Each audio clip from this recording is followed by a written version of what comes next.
Okay, so this lesson tonight, and probably till the end of the year, we'll just keep going with this until God gives us something new. But this is called broken ankles. The reason it's called broken ankles is really funny. Just give me a short on this. This was not directed for you, but it was directed to me, and I'm sharing with you what happened to me, and hopefully that will help you. Okay, so I was walking in the store, and actually I was in a Christian bookstore, and I was just sort of going to get something, a card or something.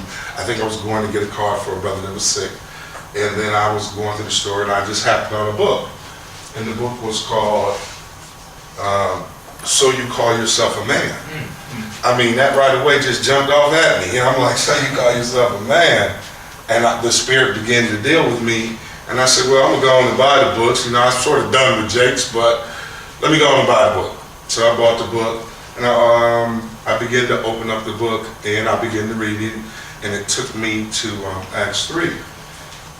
After I saw Acts 3 and I just read the beginning, I dropped the book, and I picked up this book, because I really wanted to know about what he was talking about. And in this first chapter, he's talking about, Acts 3 is about a lame man, and Peter and John go to heal this lame man who is sitting at the gate called Beautiful. Boy, that's powerful in itself right there. This lesson could be done right here. But I think that's a problem with a lot of us, is that we just get to that and stop and never realize what's really happening in this short little story. This short little story, there's a lot happening that I had to question myself on. Where am I at in the story, and how do I fit in? And what's happening? Let me just get to the end, and then I'll work myself from the end to the beginning. Brothers, it's time to become whole. Not only holy, but whole. We need to really figure out what is, first of all, being holy, and then the second thing is living a holy life. That's a lot right there. That's going to take us a little while to get through.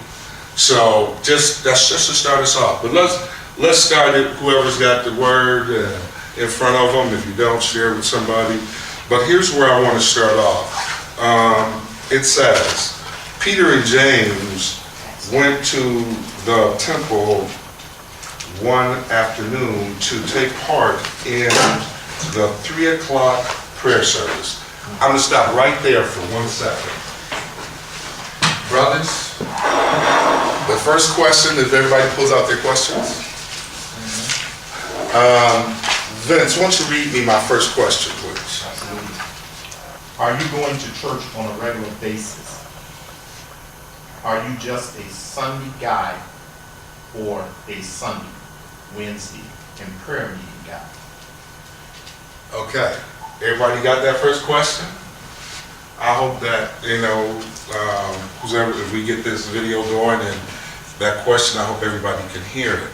My question to the brothers, and I'm going to take the time to ask each brother where they're at, because I think we need to know where each other is. Now, before we get to that question, I think it's very important that we don't skip over who Peter is and who John is. When I was started to read this, it's easy just to read it and not understand who all the players are. It was very important to me in my spirit, some reason. I needed to know really who Peter was, really who John was. Because see, if you don't know who somebody is, how do you get what they got? You know what I'm saying? So it was important for me to go back. I'm not going to go really into it. I advise everybody to go find out who Peter is, who John is, but I'll just give you a brief so you can understand some things. Peter, let's talk about Peter. Peter was this guy, right? When Jesus, he was a fisherman. So when Jesus comes, gets him, before he gets him, he blesses him. I thought that was very interesting, because before he gets Peter, he blesses him. he told him they was fishing all day and all night, not catching nothing. Jesus said, throw your nets on the other side. They throw their nets on the other side, and they get all the wealth they need. That's interesting.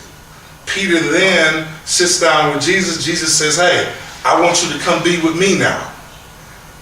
Peter had just got blessed, and he still wasn't over that blessing. He says to Jesus, hey, wait a minute. Hey, man, I got too much sin in my life. I'm not worthy to walk with you. Man, why am I saying that? What are you getting out of that? Well, the thing that I like is that Peter was broke so he can recognize brokenness. If you have never been broke, how you gonna know if somebody else is broken? I think that's very key. So that's just a little summary on Peter. John. John was a guy whose father owned a fishing business, and he worked for him. He had people working for him. So when Jesus called John out, it was cool for John to go because he had a whole staff of people that could cover what he was doing. Okay, so I found that interesting. So here's a guy who's coming from something. He didn't come from the hood. He was in the suburbs, you know. Yeah, that's how I looked at it, you know. Here's a guy from the suburbs. Yeah, how can he tell me what's wrong with me and he ain't never been where I've been? Okay, so I found that interesting because this is the same guy whose mom thought that they had so much coming to them that, hey, my son should sit at your right hand. These my boys, and you know, just like wealthy people talk. They think they deserve something more than. And we all know that's not really true how that goes. But very interested on these two characters that are now walking together, going to prayer. Another thing we have to look at, it's not Peter walking by himself, it's John and Peter walking together. And they're on their way somewhere. Not to the bar, not to the country club, they on their way to where?